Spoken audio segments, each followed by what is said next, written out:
Let's talk about your financial life, but I want you to think of it less like a spreadsheet full of numbers and more like a journey, an adventure that has different stages, some challenges you've got to navigate, and of course, some really powerful tools to help you along the way. Today, we're going to map it all out.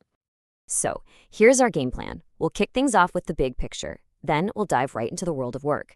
After that, we'll get into how to actually master the money you earn, learn how to handle the risks you might face, and finally get you set up with the right tools for your own unique path. All right, first up, the financial road ahead. Probably the most important thing to get your head around is that your financial life isn't static. It's not just one thing. It's this dynamic journey that happens in different phases.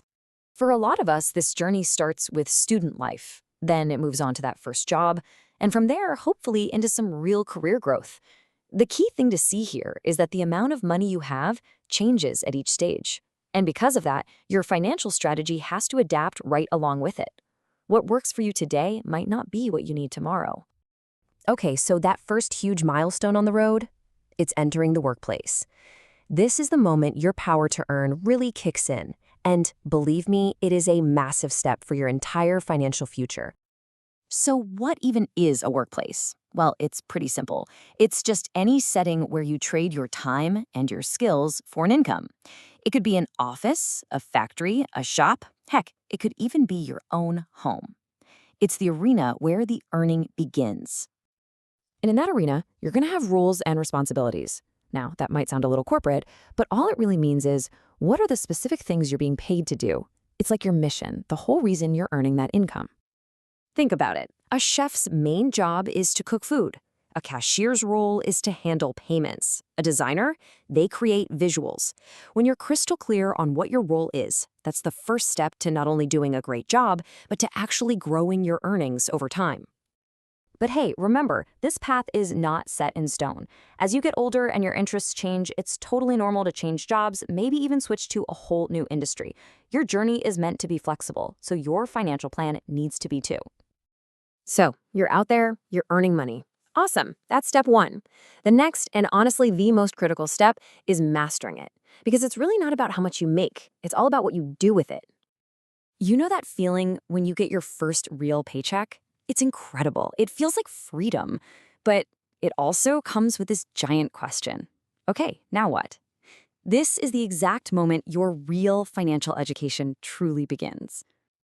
Let's just break this down to its absolute basics. On one side, you have money coming in. That's your earnings. On the other side, you have money going out, your transactions. The entire game of personal finance is just mastering the flow between these two columns. Your earnings are the direct result of your work. It's the reward for doing all those roles and responsibilities we just talked about. This is the fuel for your entire financial journey. And the skill you need to use that fuel the right way is money management. This is all about consciously, intentionally controlling where your money goes. It's what puts you in the driver's seat of your own finances. And it really all comes down to two financial superpowers. First up, budgeting.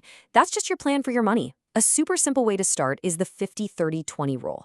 50% for your needs, 30% for your wants, and 20% for savings. The second superpower is saving, which is just paying yourself first before you pay anybody else. You master these two skills, and you'll always be in control. Of course, every good journey has a few potential bumps in the road, so let's talk about navigating financial risks. This isn't about being afraid, it's about being smart and prepared so you can stay safe on your path. One of the risks you'll hear about is gambling. At its core, it's just the act of risking your money or anything valuable on an outcome that's mostly, if not completely, left up to chance. The key with this stuff is to build a responsible attitude. And what that means is understanding the real risks involved, setting hard limits for yourself before you even start, and having the discipline to just walk away. It's all about making sure you stay in control.